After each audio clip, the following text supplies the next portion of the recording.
Black colour की एक luxurious गाड़ी आकर एक एथेंट फ्लोर के बिल्डिंग के आगे रुकी। उसके पीछे कुछ और भी गाड़ियां थी जो कि उस गाड़ी के रुकते ही रुक गई। उस बिल्डिंग के बाहर काफी सारे गार्ड्स थे। उनमें से एक ने आगे बढ़कर सामने मौजूद गाड़ी का दरवाजा खोला तो एक शख्स ब्लू सूट में बाहर निकला। गहरी हल्की नीली आंखें और अच्छी तरह से सेट किए हुए बाल, गजब की पर्सनालिटी के साथ आंखों में चमक लिए वो शख्स बेहद आकर्षक लग रहा था। उस शख्स ने गाड़ी से बाहर आते ही अपनी खूबसूरत आंखों पर ब्लैक कलर का शेड्स चढ़ा लिया और उस बिल्डिंग के अंदर चला गया। उस शख्स के अंदर जाते ही कुछ गार्ड्स भी उसके पीछे पीछे चले गए। एएस एंटरटेनमेंट उस बिल्डिंग के बाहर बड़े बड़े अक्षरों में लिखा हुआ था। ये फिल्म इंडस्ट्री की सबसे बड़ी कंपनी थी और इस कंपनी का ऑनर था अभय सिंह राठौर। फिल्म इंडस्ट्री में काफी नाम है अभय सिंह राठौर का और इनकी कंपनी का भी। महज 10 साल की उम्र से ही ये इस इंडस्ट्री में है और 17 साल की उम्र में ही इन्होंने अपना काफी नाम बना लिया था और 22 की उम्र में ही इन्होंने अपनी खुद की कंपनी भी स्टार्ट कर ली। स्टार्टिंग से ही ये कंपनी हमेशा प्रॉफिट में ही रही है।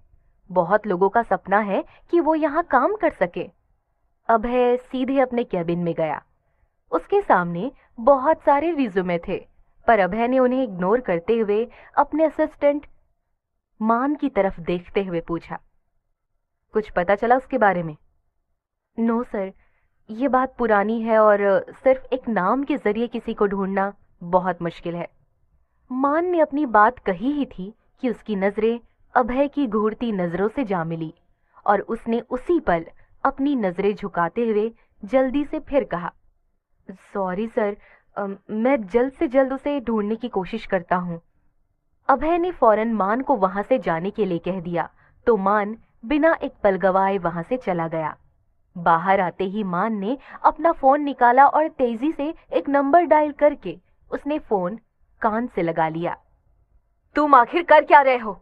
मुझे जल्द से जल्द उस लड़की की सारी इंफॉर्मेशन चाहिए, मान ने गुस्से से कहा और कॉल एंड कर दिया। अपने ऑफिस में बैठा अभय अपनी चेयर से टिककर बैठा हुआ था। उसकी आंखें बंद थी और आंखों के सामने था एक खूबसूरत सा चेहरा। कुछ पुरानी यादें अभय के जहन में ताजा हो गई।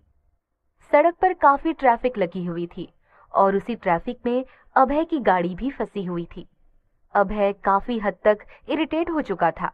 उसने अपनी गाड़ी का शीशा हल्का सा नीचे कर रखा था। अचानक एक प्यारी सी आवाज अभय के कानों में पड़ी और उसने अपनी गाड़ी का शीशा थोड़ा सा नीचे करके गाड़ी से बाहर की तरफ देखा। मुझे जल्द से जल्द कहीं पहुंचना है, आप अपने पैसे ले लीजिए, मैं यहाँ से पैदल चली जाऊंगी। एक लड़की ने अपने हाथ पर बंधी घड़ी में टाइम देखते हुए टैक्सी ड्राइवर से कहा। टैक्सी ड्राइवर कुछ कह ही नहीं पाया और उसे उस लड़की से पैसे लेने पड़े। पैसे देकर उस लड़की ने अपना बैग संभाला और तेजी से वहां से जाने के लिए पलट गई। गोरा रंग, भूरी भूरी आंखें, लंबे बाल, जिसका उस लड़की ने बन बनाया हुआ था। जींस टॉप पहने वो लड़की बहुत खूबसूरत लग रही थी। उसके चेहरे को देखकर लग ही नहीं रहा था कि उसने अपने चेहरे पर कोई मेकअप किया है। उसके हल्के लाल होंठ भी नेचुरल लग रहे थे। वो लड़की जैसे ही पलटी, उसकी नजर सामने गाड़ी में बैठे अभय पर पड़ी। उसकी आंखें ही बस दिख रही थी उसे, बाकी फेस गाड़ी के काले शीशे के पीछे कवर था। वो लड़की जल्दी में थी, शायद इसीलिए उसने उसे इग्नोर किया और आगे बढ़ गई। इससे पहले अभय कुछ भी समझता, वो लड़की वहां से जा चुकी थी। तभी अभय के कैबिन का डोर नॉक हुआ और वो अपने अतीत से उसी पल बाहर आ गया। कम इन, अभय के कहते ही एक खूबसूरत सी लड़की मुस्कुराते हुए अंदर आ गई। अभय ने एक नजर उस लड़की की तरफ देखा, फिर वापस से अपना काम करते हुए वो उस लड़की से बोला, अब क्या हुआ कृति? मैंने पहले ही अगली फिल्म के लिए तुम्हें मेन लीड का रोल दिलवा दिया है। अब तुम मुझसे कोई उम्मीद मत करना और फिलहाल मैं बिजी हूं तो तुम भी जा सकती हो। अभय ने बिना कृति की तरफ देखे ही कहा। कृति जो अभी भी मुस्कुरा रही थी, उसकी मुस्कुराहट उसी पल गायब हो गई। ना चाहते हुए भी उसे कैबिन से बाहर जाना पड़ा। वरना जितनी जल्दी उसे फिल्म में ले लिया गया था, उससे भी कम टाइम लगता उसे बाहर फेंकने में। अभय ने एक नजर जाती हुई कृति को देखा और एक अजीब सी स्माइल उसके होठों पर आ गई। इधर दूसरी ओर एक छोटी सी बच्ची ने अपनी माँ से पूछा, जो चुपचाप बैठी रो रही थी। मम्मा, आप क्यों रो रहे हो? उस लड़की की उम्र देखने में ज्यादा नहीं थी। भूरी भूरी आंखों में आंसू चमक रहे थे उसके खूबसूरत से चेहरे पर मायूसी थी। उस लड़की को पुकारने वाली बच्ची की उम्र लगभग 4 साल की थी। प्यारा सा चेहरा, हल्की नीली आंखें और कंधे से नीचे आते उसके घुंघराले बाल उसे और भी क्यूट बना रहे थे।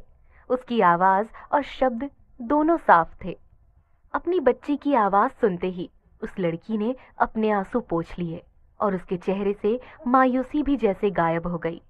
उस लड़की ने मुस्कुराते हुए अपनी बच्ची को गोद में उठा लिया और कहा, मम्मा नहीं रो रही है बच्चा, वो तो बस आंखों में कुछ चला गया था आपकी मम्मा के। वैसे आप यहाँ क्या कर रहे हो? उस लड़की ने प्यार से पूछा तो वो बच्ची चेहरे पर स्माइल लाते हुए बोली, आज मैंने नई ड्राइंग बनाई है। अरे वाह, मम्मा की अणी तो बहुत होशियार है। पर बच्चा, अणी ने तो मम्मा को अपनी ड्राइंग दिखाई ही नहीं। उस लड़की ने उदास होते हुए कहा। अपनी मम्मा की बात सुनते ही अणी ने अपने छोटे छोटे हाथों को आगे किया, जो काफी देर से उसने पीछे कर रखा था। उसके हाथ में एक छोटी सी ड्राइंग शीट थी। अणी ने वो शीट आगे किया, जिस पर प्यारी सी फैमिली की ड्राइंग थी। उस ड्राइंग में 3 लोग थे, अणी खुद और उसके पापा मम्मा। ड्राइंग के नीचे भी लिखा था, अणी, मम्मा और पापा। ड्राइंग देखकर उस लड़की की आंखें एक पल के लिए उदास हो गई, पर अगले ही पल उसने मुस्कुरा कर कहा, बहुत प्यारी ड्राइंग है मेरा बच्चा। अणी खुश होते हुए बोली, सच्ची मम्मा? मुच्ची बच्चा, लड़की ने मुस्कुरा कर कहा। मम्मा, पापा कब आएंगे? अगले ही पल अणी ने मायूस होते हुए पूछा। पापा बहुत दूर है ना बच्चा, वो अभी आपके पास नहीं आ सकते। उस लड़की ने अणी के गाल पर हाथ रखते हुए प्यार से कहा। तो आप अणी को पापा के पास ले चलो ना। कहते हुए अणी की आंखों में आंसू आ गए। आप तो अपनी मम्मा के गुड गर्ल हो ना। गुड गर्ल बिल्कुल नहीं रोते बच्चा। कहते हुए उस लड़की ने अणी के आंसू पोंछे। उसी पल पीछे से किसी ने उस लड़की को आवाज दी, सलोनी।